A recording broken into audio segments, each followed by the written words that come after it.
श्री परमात्मने नमः। वक्रतुंड महाकाय सूर्यकोटि समप्रभ निर्विघ्नं कुरु मे देव सर्वकार्येषु सर्वदा। गुरुर्ब्रह्मा गुरुर्विष्णु गुरुर्देवो महेश्वरा गुरुर्साक्षात् परब्रह्म तस्मै श्री गुरुवे नमः। नारायण नमस्कृत्यं नरं चैव नरोत्तमं देवीं सरस्वतीं व्यासं ततो जयमुदीरयेत्। गीता शास्त्रमिदं पुण्यं यः पठेत् प्रयतः पुमान् विष्णोः पदमवाप्नोति भयशोकादिवर्जितः। ओम नमो भगवते वासुदेवाय। सभी को ओम नमो नारायण। श्रीमद् भगवद गीता की चर्चा करते हुए हम यहाँ 17वें अध्याय की चर्चा कर रहे हैं, जहाँ अब तक 17 श्लोकों के भावार्थ को हमने समझने का प्रयत्न किया है। 17वें श्लोक में भगवान ने सात्विक तप के लक्षण बताए हैं। अब आगे राजस तप के लक्षण 18वें श्लोक में भगवान बताते हैं। सत्कार मान पूजार्थं तपोदम्भेन चैव यत् क्रियते तदिह प्रोक्तं राजसं चलमध्रुवम्। जो तप सत्कार मान और पूजा के लिए तथा अन्य किसी स्वार्थ के लिए भी स्वभाव से या पाखंड से किया जाता है, वह अनिश्चित एवं क्षणित फल वाला तप यहाँ राजस कहा गया है। यहाँ तप का तात्पर्य है शास्त्रों में जितने भी व्रत, उपवास, संयम आदि वर्णित है, उन सब के बारे में बता रहे हैं। वे सभी तप किसी न किसी फल प्राप्ति की आशा से ही किए जाते हैं। कई बार ऐसा देखने में आता है कि जब भी कोई किसी व्रत का पालन करता है तो वो सबको बताने लग जाता है कि आज मेरा व्रत है, आज हमने व्रत रखा है। उसकी आशा यही होती है कि जिसे वो बता रहा है सामने वाला, उसके मन में उसका आदर सत्कार भाव बढ़ जाए। ऐसा भी देखने में आता है कि व्रत के नाम पर लोग दिन भर फलाहार खाते रहते हैं और यह ढिंडोरा पीटते रहते हैं कि आज हमारा व्रत है। जो व्रत पाखंड पूर्ण है, जिस व्रत में भगवान की निष्काम भाव से सेवा पूजा अर्चना नहीं है, जो तप किसी सत्कार मान या किसी फल की प्राप्ति के लिए किए जाते हैं, वे सभी तप राजस तप की श्रेणी में आते हैं। यहाँ भगवान सत्कार मान पूजार्थम पद का प्रयोग कर रहे हैं। अर्थात कुछ लोग ऐसे भी हैं जो कठिन से कठिन तप का पालन केवल और केवल इसलिए ही करते हैं कि जगत में उनकी प्रसिद्धि हो कि यह मनुष्य बड़ा भारी तपस्वी है, इसके बराबर कौन हो सकता है, यह बड़ा श्रेष्ठ है। ऐसे सत्कार और मान बढ़ाई की आशा से किए गए तप, उसी के बारे में भगवान यहाँ सत्कार मान पूजार्थम तपो कह रहे हैं। जिस तप का प्रचार प्रसार किया जाए, जिस तप में फलेच्छा हो, फल की कामना हो, तथा जिस तप में दूसरों से अपनी पूजा करवाने का भाव हो, ऐसे ही तप को भगवान यहाँ राजस तप कह रहे हैं। कई लोग तो ऐसे भी होते हैं जिनकी तप में बिल्कुल भी आस्था नहीं होती, श्रद्धा नहीं होती। वे केवल लोगों को धोखा देने के लिए, धन एकत्रित करने के लिए, अपनी स्वार्थ सिद्धि के लिए तपस्वी का भेष बनाते हैं और लोगों के सामने अपने आप को बहुत बड़ा तपस्वी प्रस्तुत करते हैं। उन्हें भगवान यहाँ दंभेन पद के द्वारा संबोधित कर रहे हैं। ऐसे तप सर्वथा पाखंड पूर्ण तप जो होते हैं वे भी राजस तप के ही श्रेणी में आते हैं। यहाँ भगवान इन सभी राजस तप को अनिश्चित तथा क्षणिक फल देने वाला कह रहे हैं, क्योंकि इस प्रकार के तप कोई यह निश्चित नहीं कि इससे फल प्राप्त ही हो, इसलिए अनिश्चित है। यदि इस प्रकार के राजसी तप से मनुष्य को कुछ प्राप्त भी हो जाए तो वह फल भी क्षणिक ही होता है। धन की कामना वालों को यदि तप के दिखावे से धन प्राप्त होता है तो वह धन कितने दिन चलेगा। यदि मान बढ़ाई के लिए, दिखावे के लिए तप किया जा रहा है तो मान बढ़ाई भी लोगों के ध्यान में कितने दिन तक रहेगी। इसलिए भगवान ऐसे तप को क्षणिक फल वाला कहते हैं। इसी बात को भगवान ने यहाँ अध्रुवम पद के द्वारा बताया है। अब 19वें श्लोक में भगवान तामस तप के लक्षण बतलाते हैं। मूढ़ ग्राहेणात्मनो यत्पीडया क्रियते तपः परस्योत्सादनार्थं वा तत्तामसमुदारितं। जो तप मूढ़ता पूर्वक हठ से मन, वाणी और शरीर की पीड़ा के सहित अथवा दूसरों का अनिष्ट करने के लिए किया जाता है वह तप तामस कहा गया है। तात्पर्य यही है, जो तप शास्त्रीय विधि से विपरीत हो, मन के अनुसार मन कल्पित हो, घोर हो और तमोगुण की प्रधानता वाला हो, उसे तामस तप कहा गया है। जैसे कई ऐसे देखे गए हैं जो उल्टा लटक कर तप करते हैं, कई लोहे के कांटों पर बैठकर तप करते हैं, कई पंचधूनि ताप कर तप करते हैं, कई मिट्टी के अंदर दब कर तप करते हैं। इस प्रकार घोर तप जो है शरीर को कष्ट देने वाले तथा लोगों को दिखाने के लिए किए गए तप तामस श्रेणी में आते हैं। तप का उद्देश्य है अपनी आत्मोन्नति, इसलिए तप गुप्त रहना चाहिए। तथा तामस तप अर्थात तामसिक शक्तियों का तप किसी के मारण, मोहन, वशीकरण, उच्चाटन आदि के लिए जो प्रयोग किए जाते हैं उन्हें भगवान यहाँ तामस तप कह रहे हैं।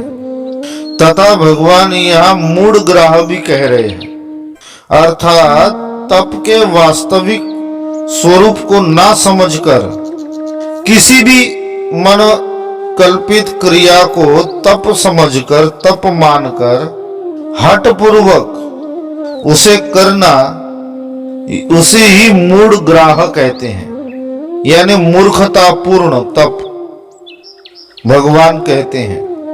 आशय यही है कि शारीरिक, वाचिक और मानसिक कष्ट सहने की जो क्रियाएं हैं उन्हें ही तप समझकर जो तप करते हैं उनका वह तप मूर्खतापूर्ण है। ऐसा ही यहाँ आशय भगवान का है। भगवान यहाँ आत्म संबंधी पीड़ा का भी उल्लेख कर रहे हैं। आत्मा सदैव संग्रहित है। सुख और दुख आदि अनुभवों का आत्मा में अभाव है, क्योंकि आत्मा नित्य है, परमात्मा का ही स्वरूप है। यहाँ जिस आत्मा की बात हो रही है उस आत्मा से मन, वाणी और शरीर इन सभी का तात्पर्य है। मन, वाणी और शरीर आदि को पीड़ा पहुंचाकर जो शास्त्र पद्धति से विरुद्ध जो तप किया जाता है, ऐसे ही तप को भगवान यहाँ आत्म संबंधी पीड़ा के सहित तप करना कह रहे हैं। उपर्युक्त लक्षणों से युक्त जितने भी तप है वे सभी तप तामस तप माने गए हैं।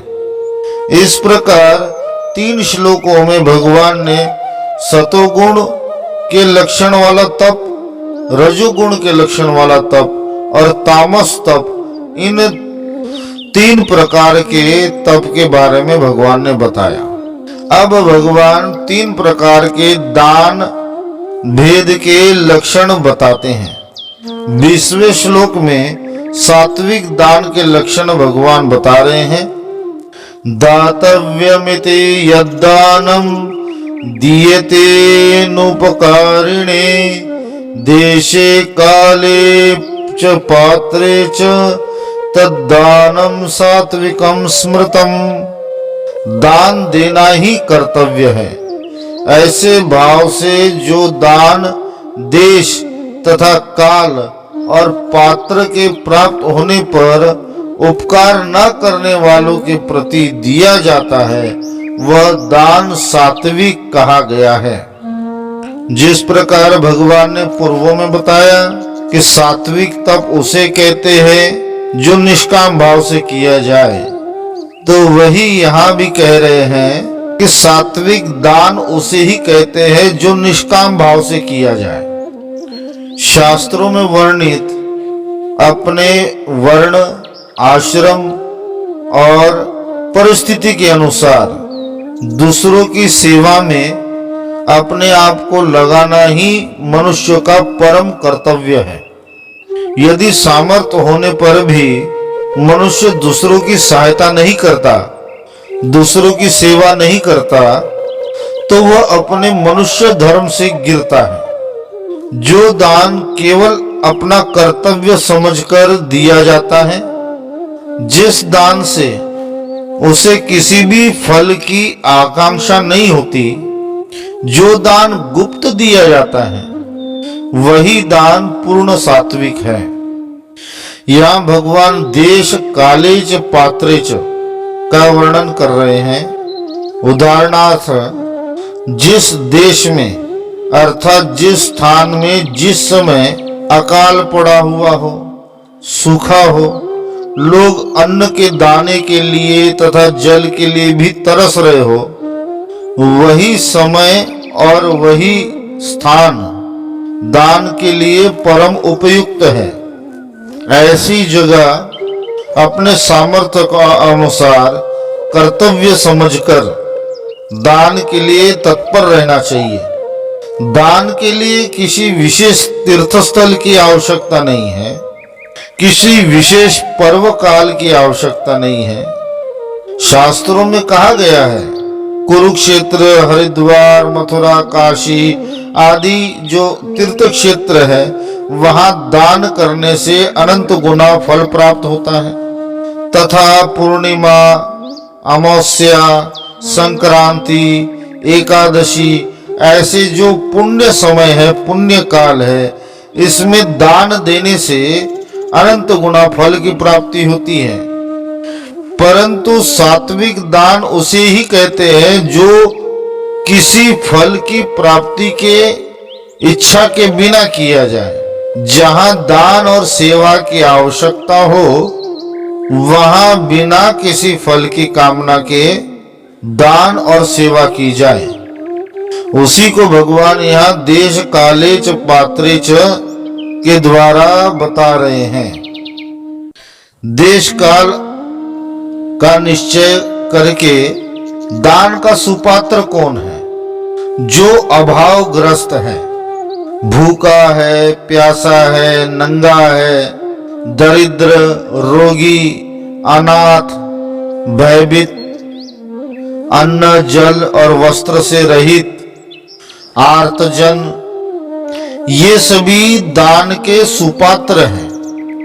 आवश्यकता और आतुर दशा ही पात्रता की सही पहचान है। जिसका पेट भरा हो उसे अन्नदान करने का कोई महत्व नहीं है। अन्नदान करने का महत्व तो उसे ही है जो भूखा हो, जो अन्न के लिए तरस रहा हो। जल दान का महत्व वही समझ सकता है जो प्यासा हो।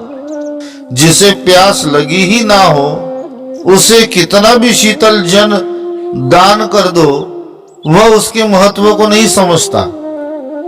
प्रथम तो आवश्यकता जिन मनुष्यों को है उन्हें दान देना, वह दान श्रेष्ठ है। दूसरा दान शास्त्रों के अनुसार गृहस्थ आश्रम पर बाकी 3 आश्रम निर्भर रहते हैं। हमारे शास्त्रों के अनुसार 4 आश्रम बताए गए हैं: गृहस्थ आश्रम, वानप्रस्थ आश्रम, ब्रह्मचारी आश्रम, संन्यास आश्रम। गृहस्थ आश्रम पर ही ब्रह्मचारी आश्रम, वानप्रस्थ आश्रम तथा संन्यास आश्रम की जीविका निर्भर रहती है। आज के समय में इस प्रकार की भिन्न भिन्न व्यवस्थाएं समझना थोड़ा कठिन है। ब्रह्मचारी आश्रम अर्थात जितने भी अनाथ आश्रम हैं अथवा शास्त्र अध्ययन करने वाले जितने भी ब्रह्मचारी विद्यालयों में अध्ययन करते हैं, उन सभी को ब्रह्मचारी आश्रम ही समझना चाहिए। वानप्रस्थ आश्रम पूर्व काल में अपने कर्तव्यों का निर्वाह करने के लिए जब प्रौढ़ अवस्था को मनुष्य पहुंचता था, तब वह गृह त्याग करके वन में भगवद आराधना करता था। परंतु आज के समय में इस प्रकार के वानप्रस्थ आश्रम प्राप्त होना अति कठिन है। तो वानप्रस्थ आश्रम का दान अर्थात वृद्धाश्रमों में दान करना, ऐसे वृद्धों की सेवा करना जिनका कोई सहारा ना हो, श्रेष्ठ ब्राह्मणों को दान करना, ये सब वानप्रस्थ आश्रम के अंतर्गत ही आते हैं। तथा संन्यास आश्रम का दान परमात्मा की सेवा में जिन्होंने सब कुछ त्याग दिया, अपने सुखों का भी परित्याग कर दिया, ऐसे सन्यासियों को दान देना गृहस्थ आश्रमियों का कर्तव्य है। इस प्रकार सुपात्रों की पहचान करके अपना कर्तव्य समझकर दान करना चाहिए। इस श्लोक में भगवान एक बात और कहते हैं कि जिनका हमसे कुछ संबंध ना हो, अर्थात जो कभी हम पर उपकार ना करे, ना ही कभी हमारी मदद कर सके, ऐसे लोगों को दान देना चाहिए। क्योंकि जो हमारे ऊपर उपकार करते हैं उनकी सेवा करना तो हमारा कर्तव्य बनता ही है, वह दान में नहीं गिना जाता। उसे उपकार का बदला चुकाना ही कहा जा सकता है। दान ना तो अपने किसी सगे संबंधियों को दिया जाता है, क्योंकि सगे संबंधियों की मदद करना यह तो हमारा कर्तव्य ही बनता है। भगवान यही कहते हैं कि जो अनुपकारी अर्थात जिनसे हम कभी किसी उपकार की आशा नहीं रखते, ऐसे मनुष्यों को ही दान देना चाहिए। सात्विक दान में स्वार्थ बुद्धि का निषेध यहाँ भगवान करते हैं। उपर्युक्त सभी लक्षण से युक्त जो भी दान है, वे सभी दान सात्विक दान समझने चाहिए। 21वें श्लोक में भगवान राजस दान के लक्षण बतलाते हैं। यत्यु प्रत्युपकारार्थम फलमुद्दिश्य वा पुनः दीयते च परिक्लिष्टम तद्दानम राजसं स्मृतम। किंतु जो दान क्लेश पूर्वक तथा प्रत्युपकार के प्रयोजन से अथवा फल को दृष्टि में रखकर फिर दिया जाता है, वह दान राजस कहा गया है। यहाँ भगवान क्लेश पूर्वक दिया गया दान कह रहे हैं, अर्थात जो दान हठ पूर्वक लिया गया हो, किसी के हठ पूर्वक मांगने से, जबरदस्ती करने से अथवा किसी प्रकार का शास्त्रों का ही सही भय दिखलाकर अथवा किसी के प्रभाव में और दबाव डालने पर बिना इच्छा के द्वारा दुखी होकर जो दान दिया जाता है वह दान क्लेश पूर्वक दान कहलाया जाता है। जहां दान देने की जरा भी इच्छा नहीं है परंतु किसी कारणवश निरुपाय होकर दान देना पड़ जाता है, जिस दान को देकर व्यक्ति क्लेश तथा दुख का अनुभव करता है, ऐसे अनमने मन से दिया गया जो दान है उसे राजस दान ही समझना चाहिए। प्रत्युपकार के लिए दान देने की भी बात भगवान यहाँ कह रहे हैं, अर्थात किसी ऐसे मनुष्य को दान देना तथा इस आशा से दान देना कि जिसे हम दान दे रहे हैं वह मनुष्य आगे भी हमारे कोई न कोई काम आएगा, उससे हमारा कोई भी काम चाहे छोटा हो या बड़ा निकलेगा। इस आशा के साथ और ऐसे व्यक्ति को दान देना ही प्रत्युपकार के लिए दान देना यहाँ भगवान कहते हैं। फिर भगवान यहाँ फल के उद्देश्य से दान की बात कह रहे हैं। आजकल कई लोग ऐसे हैं जो दान तो बाद में देते हैं, पहले दान देते हुए अपना वीडियो बना लेते हैं, फोटो खिंचवा लेते हैं। वे केवल दिखाने के लिए, मान बढ़ाई और प्रतिष्ठा बढ़ाने के लिए दान करते हैं। जो दान किसी फल की प्राप्ति के लिए, मान बढ़ाई प्रतिष्ठा आदि की प्राप्ति के लिए किया जाए उसे भी राजस दान ही समझना चाहिए।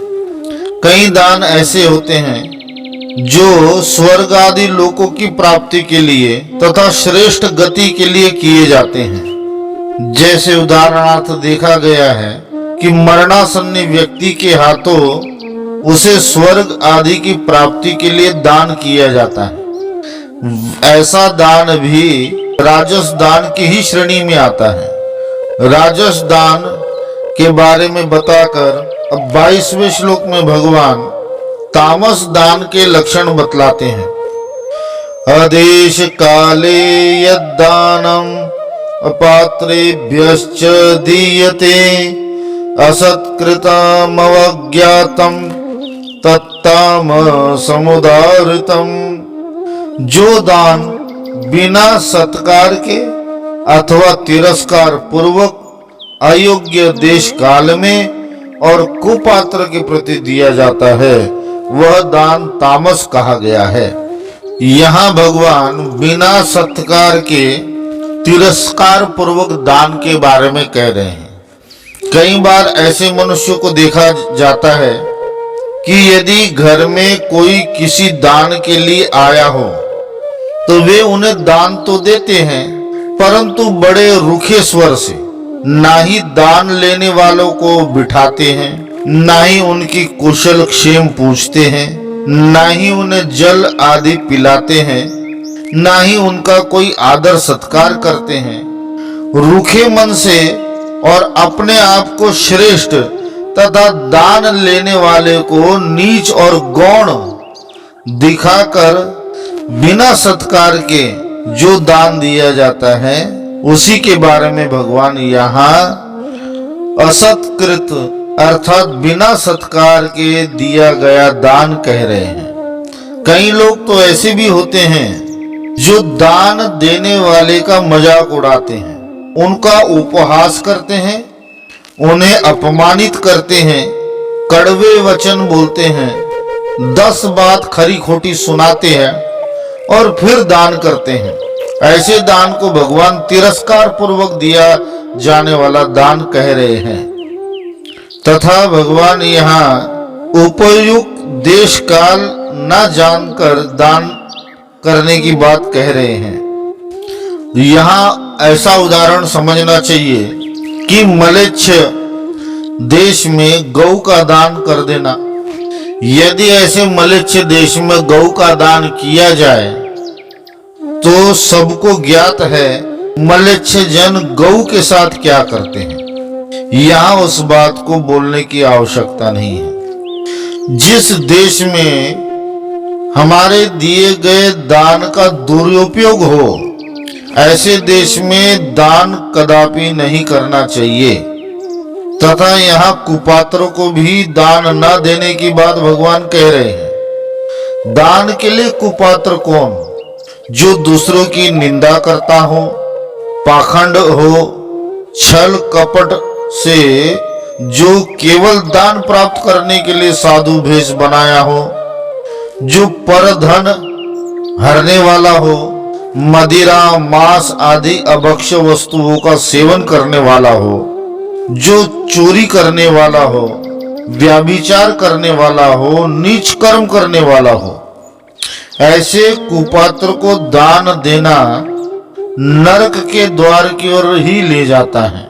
हमारे पुराणों में इसी विषय में एक कथा है कि एक महादानी राजा थे जिन्होंने जीवन भर केवल दान ही दान किया, परंतु जब उनकी मृत्यु हुई तब यमराज ने कहा कि पहले आप अपने पुण्यों को भोगोगे अथवा पाप को। तो राजा ने कहा कि मैंने जीवन भर इतना दान किया है तो मेरे पुण्यों का फल ही ज्यादा है, पाप कर्म तो मैंने कोई किए नहीं। तब यमराज ने उस राजा को दिखाया कि राजा ने एक ऐसे व्यक्ति को अन्न का दान किया जिसे अन्न दान की आवश्यकता ही नहीं थी। जरूरत से ज्यादा अन्न होने पर उसने उस अन्न को गरीब मछुआरे को दे दिया।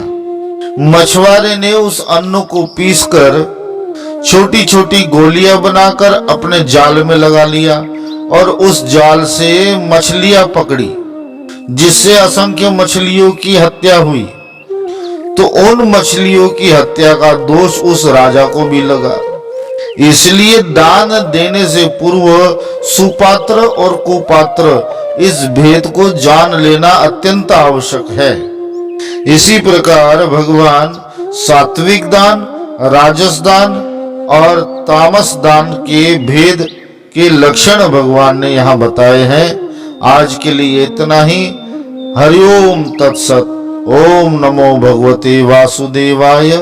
हरिओम तत्सत। हरिओम तत्सत। हरिओम तत्सत।